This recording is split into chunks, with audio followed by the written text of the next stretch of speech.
Senator Marshall. Yeah, thank you, Mr. Chairman, Ranking Member. I do sincerely appreciate holding this hearing. As senators, we all take an oath to defend the Constitution. And what I've seen as a senator, that not only am I not allowed to see much of the information we need, whether it's classified or unclassified, but certainly America doesn't. Whenever we allow the federal government to live in darkness, it's a threat to our Constitution and a threat to our republic. I way underestimated how important this transparency issue is and how we're all more accountable when things are out in the open. So certainly I'm a frustrated senator right now and want to do what we can do to, it seems like the de facto position is to classify things as opposed to the de facto position of let Americans see it. So my first question is for Mr. Fitzpatrick. Under President Clinton, it took a year for the NSC senior director to basically update this overclassification issue. I don't mean to make you defensive. I'm sure you wanted to do something as well. You had 4 years to make an impact on this. You had committees and meetings, and what progress did you make? But more importantly, what were the obstacles for you to update the classification system? Well, I served in the last year of the Obama NSC and 2.5-ish years of the Trump NSC. So the Obama NSC, my time there, that was that administration's executive order, 13526. It did not, it was the state of the order that administration wanted, and so it was not a priority to conduct another policy review on an executive order it had issued, which is not to say it didn't revise. Any administration doesn't revise its own orders. That was not a priority. In fact, my timing coming into the administration was focused on wrapping things up for that administration and the transition to the next. It was also not established as a policy priority in the Trump administration. And so the attention for my office, which came down through the chief of staff there, did not prioritize that work.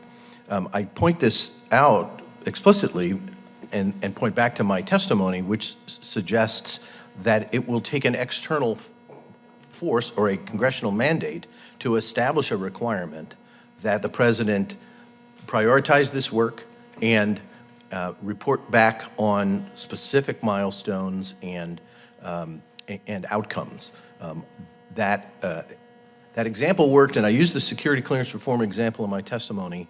I've often referred to the security clearance reform problem as the #1 second-tier national security issue in government, and knowing that the national security community never gets out of tier 1. Wow.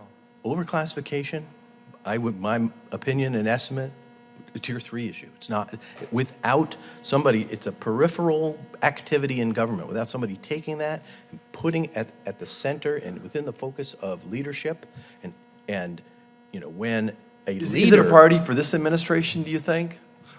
Is this a priority? You sound like... I'm not able to speak for this administration. I am familiar that they have issued some guidance to agencies to bring ideas forth, but I'm not familiar with the status of it. Mr. Blanton, my next question for you. Would a 2-tiered classification system work better than the current 3?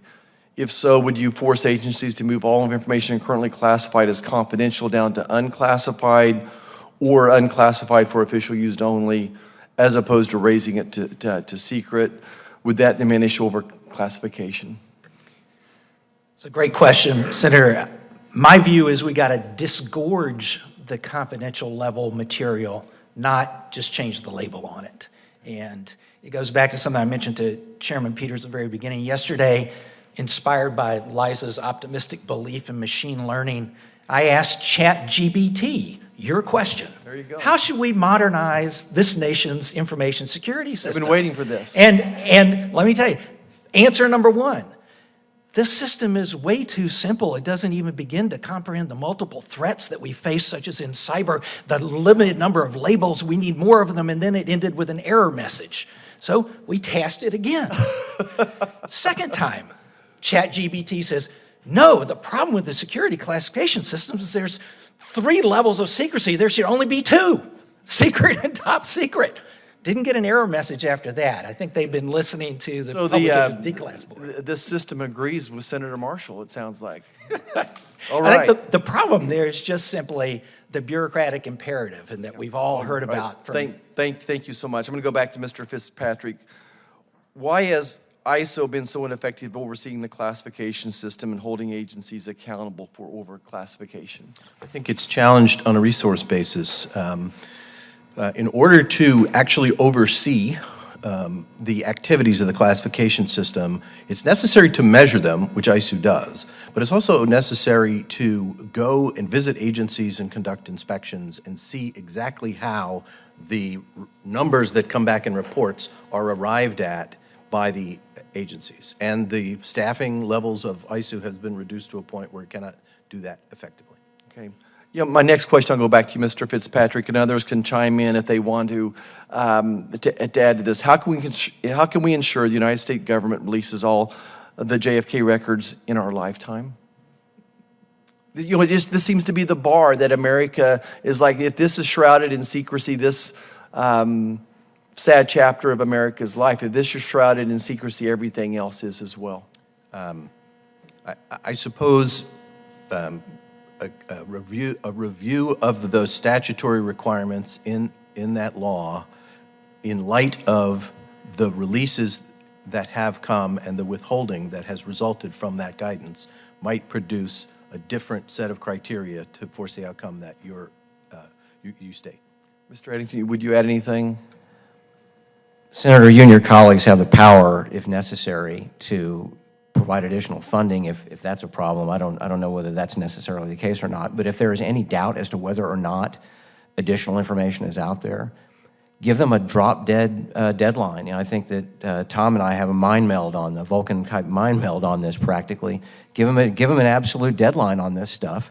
And then, and I have to say, I'm an Article I guy, have GAO literally climb all over them and take a look as to whether or not they have actually been as thorough as they should have been in looking for documents. We don't have enough, and Tom has talked about this a lot, we don't have enough back-end checks on this stuff.